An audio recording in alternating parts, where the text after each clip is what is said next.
ሰላም ፋሚሊ እንዴት ናችሁ? እግዚአብሔር ይመስገን። ዛሬም ሁሌው እንደተለመደው ሲወሲ ጥያቄ ነው የምናየው። ፕሮጀክት 3 ነው ዛሬ የምናየው። ካሁን በፊት ፕሮጀክት 1 2 and 4 5 የሚሉትን አይተን ነበረ። ዛሬ አጋጣሚ 3 ልዘልየው ነው እሱን እናያለን ማለት ነው። እዚህ ጋር እንደምታዩትኝ ፕሪፔር ፋይናንሻል ሪፖርት አዘጋጁ ነው የሚለው። ፋይናንሻል ሪፖርት ለማዘጋጀት ደግሞ ዳታዎች ያስፈልጋሉ። ሶ እነዚህ ዳታዎች ደግሞ እዚህ ጋር ሊስት ተደርገውልናል። ኢቲኬ ኢትዮጵያን ኮርፖሬሽን በሚል በ2020 ፎር ትራያል ባላንስ መንገድ ተቀምጠዋል ማለት ነው። እዚህ ጋር እንደምትመለከቱት አካውንት ኔም አለ። እዚህ ጋር እንደምትመለከቱት ዴቢት እና ክሬዲት አለ። ሶ this is a list of account and when with of their balance with debit and credit እዚህ ጋር ተቀምጠዋል።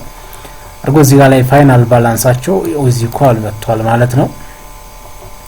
በተጨማሪ ደግሞ አዲሽናል ኢንፎርሜሽንም ከዚህ ተቀብለናል። አዲሽናል ኢንፎርሜሽን ደግሞ እዚህ ጋር እንደምትመለከቱት ኬክ ኮርፖሬሽን ኢትዮጵያ ኮርፖሬሽን has the following data for the year of 2020 ነው የሚለው። እዚህ ጋር ሁለት ነገር አለ፣ ጃንዋሪ እና ዲሴምበር የሚለው። that is January is treated as the beginning ማለት ነው።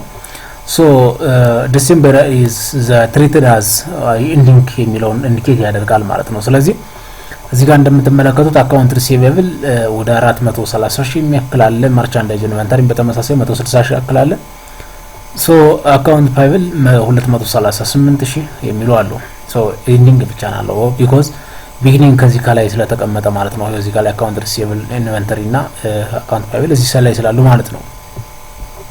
ሌላኛው አክሩድ ሳላሪ የሚለው በቢጊኒንግ ደረጃ 134 ሺህ በኤንዲንግ ደግሞ 145 ሺህ የሚያክል ተቀብለናል። አንአርን ሴል የሚባል ደግሞ 11 ሺህ ያክል ቢጊኒንግ እና 28 ሺህ አዝ ኤንዲንግ ትሪት ተቀብለናል።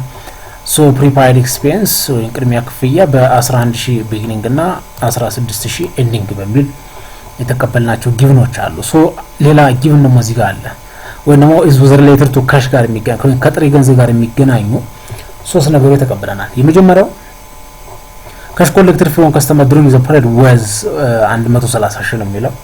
የመጀመሪያው ምንድነው ከከስተመር ወይም ከደንበኛ የሰበሰብነው 130 ሺህ ብር አለን ይላል በዚህ ሰዓት።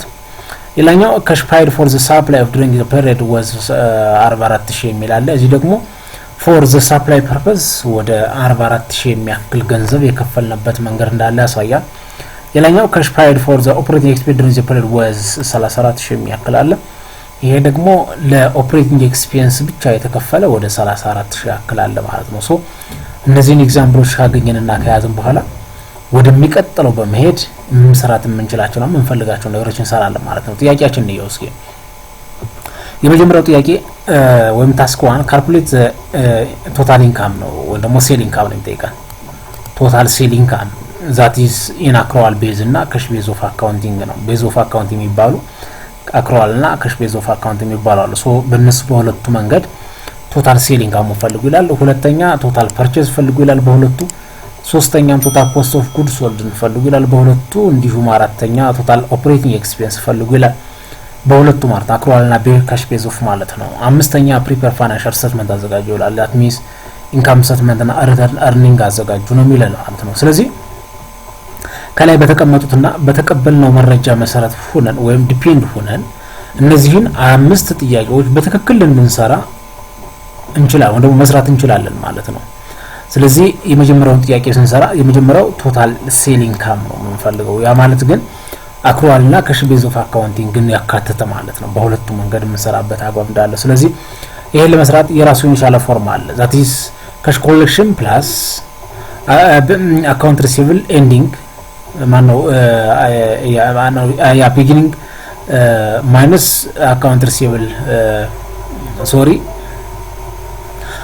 ካሽ ኮሌክሽን ፕላስ አካውንት ሪሲቬብል ኤንዲንግ ማይነስ አካውንት ሪሲቬብል ኤንዲንግ ፕላስ አንርድ ሴል ቢጊኒንግ እና ማይነስ አንርድ ሴል ኤንዲንግ የሚሉትን ፎርሙላዎች አሉ እዚህ ጋር የተቀመጡ። በእነሱ ፎርሙላዎች መሰረት እንሰራለን ማለት ነው። ይሄን ስንሰራ ደግሞ ከላይ በተቀመጠው ጊቭን መሰረት አድርገን ማለት ነው የምንሰራቸው። ሶ እዚህ ጋር ፎርም በዚህ መንገድ እናዘጋጀዋለን። አክሩዋል በዚህ አለ፣ ካሽ ቤዝም በዚህ መንገድ አለ። ሶ እንዲህ አድርገን በሁለት ስሩ ስለተባለ ማለት ነው።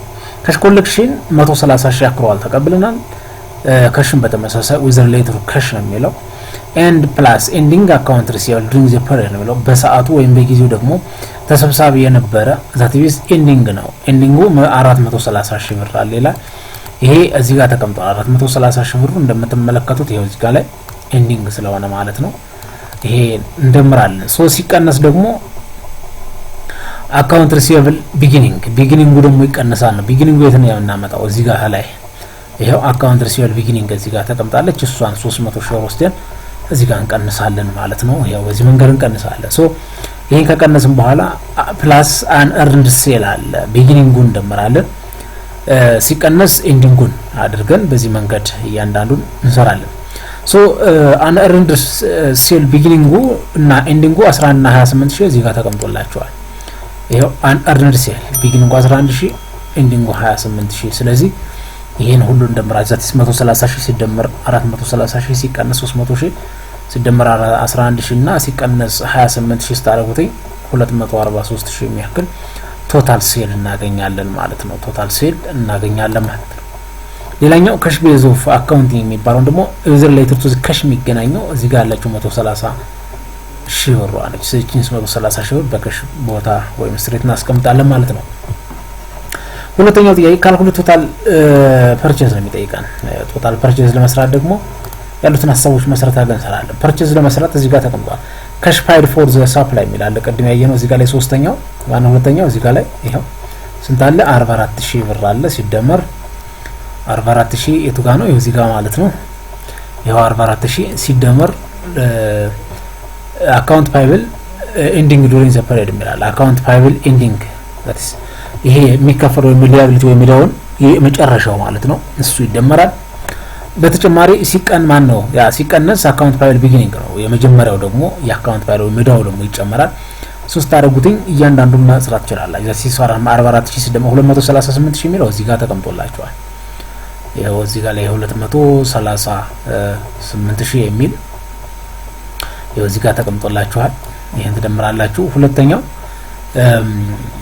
እዚህ ጋር 240000 የሚለው አዘ ቢጊኒንግ የሚለው ከላይ ነው የሚቀመጠው። ይሄ ደግሞ ቢጊኒንጉ እዚህ ጋር ይሄ መንገድ ተቀምጧል ማለት ነው። ስለዚህ ይሄን አድርጋችሁ ሰሩትኝ የሆነ ሳንቲም ቁጥር ይመጣል ማለት ነው። ዛት ኢዝ 42000 ብር አጠቃላይ ቶታል ይመጣል ማለት ነው።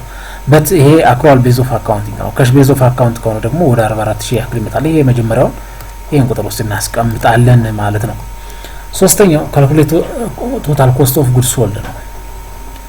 ይሄ ምንድነው? አጠቃላይ ሶልድ የተደረጉትን በትክክል የምናውቅበት መንገድ ነው። እዚህ ጋር ላይ ስናይ ደግሞ ምናምን ሁለት ነገሮችን እናነሳለን። የመጀመሪያው ቢጊኒንግ ኢንቨንተሪ ነው ሲደመር ፐርቼስ ሲቀነስ ኤንዲንግ ኢንቨንተሪ የሚለው ፎርም ማለት ነው። ስለዚህ ይሄን ለመስራት ቢጊኒንግ ኢንቨንተሪ ወይም መርቻንዳይዝ ኢንቨንተሪ ላይ 254 ሺህ አለ። የት ነው የመጣ? እዚህ የመጀመሪያው ላይ ተቀብለናል። ይሄው ቢጊኒንግ ኢንቨንተሪ እዚህ ጋር ላይ ተቀብለናል 254 ሺህ ፕላስ ኔት ፐርቼዝ ወይም ፐርቼዝ ደግሞ እዚህ ጋር 42 ሺህ ቅድም አምጥተን ሰርተን እሱን ስደምሩትኝ አጠቃላይ ኮስት ኦፍ ጉድ አለል ፎር ሴል የሚል ይመጣል። የሁለቱ ድምር ሲቀነስ ኤንዲንጉ ስትቀነሱ ቀንዱ ስንት ነው? 162 ሺህ አችሁ 162 ሺህ የሚለው የመጣ ይመስላችሁ? ኤንዲንግ ኢንቨንተሪ የሚባለው 160 ሺህ አለ እዚህ ጋር ላይ ይሄው እዚህ ጋር 160 ሺህ አለ። ነገር ግን እዚህ ጋር ላይ ግዢ ሲፈጸም ወይም ቶታል ፐርቼዝ ያልነው 42 ሺህ ነው አጠቃላይ ያመጣ ነው። ነገር ግን ለካሽ የከፈልነው ስንት ነው? 44 ሺህ ወይም 44 ሺህ የስንት ብር ልዩነት አለው? 2 ሺህ አለ። ዛስቺ 2 ሺህ ገራ ነች። ግዢውን 42 ሺህ ብር ገዛም የከፈልነው 44 ሺህ ስለሆነ ስለዚህ 2 ሺህ ብር ገና አለች ማለት ነው። ኢንቨንተሪ ነች ገና አልተከፈለባት። ስለዚህ እሷን ስንደምረን 162 ሺህ አድርገን ደምረን ወስደናል ማለት ነው። ስለዚህ በዚህ መንገድ እዚህ ጋር ፕሩፍ ተደርጋ መጣለች። እንዴት እንደመጣች ከዚህ ጋር ላይ ማለት ነው። እቺን በዚህ መንገድ ወስደን 162 ሲቀርስቲ 134 ሺህ ያክል ኮስት ኦፍ ጉድ ሶልድ የሚል ይመጣል ማለት ነው። ይሄ ደግሞ 44 ሺህ የሚለው ካሽ ነው። እዚህ ጋር ላይ ቅድም እንዳየነው እዚህ ጋር የተቀመጠው ራሱን ችሎ ይሄ ካሽ ይመጣል ማለት ነው። ሌላ ነገር የለውም። ሌላኛውና አራተኛው ካልኩሌት ቶታል ኦፕሬቲንግ ኤክስፔንስ ነው የሚጠይቀን። ኦፕሬቲንግ ኤክስፔንስ ደግሞ ለመስራት ያሉትን ሀሳቦችን እንነሳለን። ዳት ኢዝ ኦፕሬቲንግ ኤክስፔንስ ሲባል መጀመሪያ እዚህ ጋር የተከፈለ ነበር ቅድም ያየነው። ይሄ ማለት ይሄው ካሽ ፓይድ ፎር ዘ ኦፕሬቲንግ ኤክስፔንስ 34000 የሚል አለ። 34000 የሚል ይተቀመጣል። ሶሪ እዚህ ጋር ላይ እዚህ መንገድ ነው የሚቀመጠው።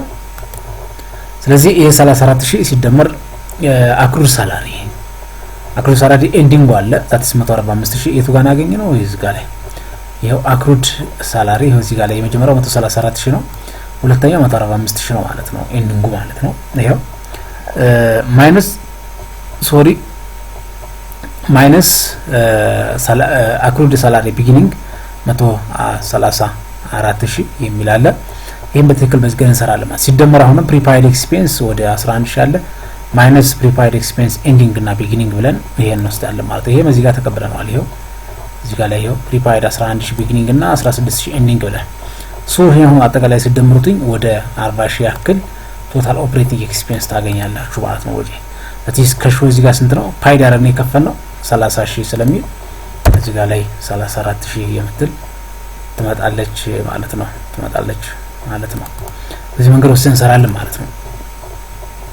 ሌላኛው ይሄን ካገኘን በኋላ አምስተኛው ጥያቄ ፕሪፓይድ ፋይናንሻል ስቴትመንት ነው የሚለው ፋይናንሻል ስቴትመንት አዘጋጁ ነው የሚለው። ፋይናንሻል ስቴትመንት ለማዘጋጀት ደግሞ ሁለት ነገር ነው የሚጠይቀን ኢንካም ስቴትመንት እና ሪተርን አርኒንግ። ሳንጋሳ ኢንካም ስቴትመንት ከሆነ ምንም ቀላል ነገር ነው። ሴል ነው መጀመሪያው ሴል ስንወስድ ሴል የታለ ቅድም ሰርተን ያመጣነው እዚህ ጋር ሴል አለ 243000 አለ ሲቀነስ ኮስት ኦፍ ጉድስ ሶልድ ደግሞ ቅድም ሰርተናል ቢጊኒንግ ኢንቨንተሪ ሲደመር ፐርቼስ ማይነስ ኤንዲንግ ኢንቨንተሪ ብለናል። ቢጊኒንግ ኢንቨንተሪ 254000 ቅድም ያገኘነው አለ ወይም ያለው ሲደመር ፐርቼስ 42000 አለ ሁለቱ ሲደመር ኮስት ኦፍ ጉድ አለ ፎር ሴል ይባላል ዝግጁ የሆነ ማለት ነው 296000 ይመጣል። ሲቀነስ ኤንዲንግ ኢንቨንተሪ ስትቀንሱትኝ ኤንዲንጉ 162000 ቅድም ሰርተን አግኝተናል። ከዚህ ጋር ላይ የቱ ጋር መሰላችሁ እዚህ ጋር ማለት ነው። ስለዚህ ይሄን ስትቀንሱትኝ ወደ 134000 ያክል ግሮስ ፕሮፊት ይመጣል ማነው ኮስት ኦፍ ጉድስ ሶልድ ይመጣል ማለት ነው። ኮስት ኦፍ ጉድስ ሶልድ 134000 ያክል ይመጣል ማለት ነው። ኮስት ኦፍ ጉድስ ሶልድ ደግሞ እና ሴል ካለ ማናገኛለን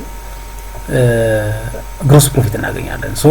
ሴሉ 243000 ሲቀነስ 134000 ሳረጉት 109000 ያክል ግሮስ ፕሮፊት ይመጣል። ግሮስ ፕሮፊት ካለ ደግሞ ኦፕሬቲንግ ኤክስፔንስ ሲቀነስ ኔቲንግ አይመጣ። ኦፕሬቲንግ ኤክስፔንስ አለ 40000 አለን 40000 ነው ያገኘነው ቅድም ሰርተን ይሄው እዚህ ጋር ላይ ያለች ብቻለች። ይሄ ሲቀንሱትኝ አጠቃላይ ኔት ኢንካሙ ወደ 69000 ያክል ይገኛል ወይም ይመጣል ማለት ነው። ይሄን ነው የሚመስለው። ሌላኛው ሪተርን አርኒንግ ነው።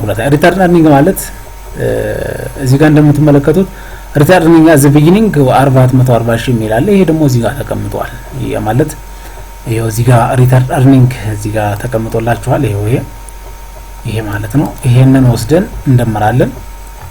ይሄን ስንደምር ደግሞ አሁንም ሌላ ተጨማሪ ኔት ኢንካም አግኝተናል። ከዚህ ጋር 69000 ሁለቱን ሲደምሩት ወደ 509000 ያክል ይመጣል ማለት ነው። ይሄን ነው የሚመስለው። ለዛሬው ከዚህ ጨርሻለሁ። በሚቀጥለው ሌላ የሲኦሲ ጥያቄ ፕሮጀክቶች ስላሉ እነሱን እንሰራለን ማለት ነው። ለዛሬ ከዚህ ነው የሚበቃኝ።